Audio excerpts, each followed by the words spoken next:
Hi, I'm Ashley Swartz, CEO of Furious Corp. We're here at the Beet Retreat 2020 in San Juan. So we all came together. It's an amazing, almost 100 group of people, the titans of the future of television and addressable television, most importantly, come together here for some great conversation, a lot of great off-the-record conversation, most importantly, where everybody's coming with a real collaborative spirit to try and change the industry and move it forward. We came in very, eyes wide open about the reality of the business that we're in today and the challenges and also the opportunities that lie ahead. I think where we got to at the end of the day is that there is this sort of dark side of addressable, right? There are so many challenges that we need to address, and we can only solve them and solution them as an industry, as a collective. It is not through one individual large company or consolidated media entity or walled garden will we actually break through to the other side and find a tipping point of growth and acceleration for addressable television and video. One of the biggest things that I realized and sort of affirmed and instinctively have known, but just was a reoccurring theme, is that we don't have a lot of technical problems. We don't have technology problems. We don't even really have advertising problems. We have business problems. Dynamics like, for example, our relationship with the consumer and that value exchange, and what is that transaction ultimately between what we can do and what we need to provide in order to use their data. The importance of privacy, the impending regulation around how we use consumer data to target, to deliver ads, and to serve. The reality also is that the commercial models. What's the value of data? Is data a product? Is data something that is only utilized to actually enhance or improve the value of advertising and delivering ads?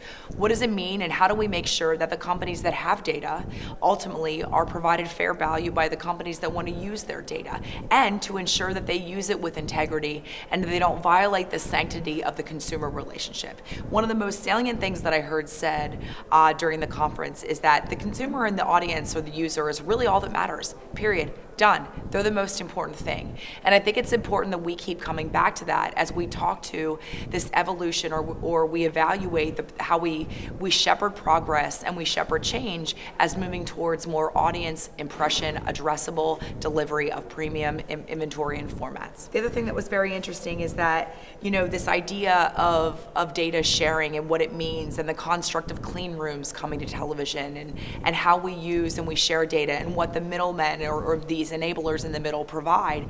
And does television ever increasingly more and more look like a digital Lumascape? And is there an ad tax that is going to be ever increasing in television, in traditional television in particular? Someone said, well, it's already here. There is an ad tax for TV.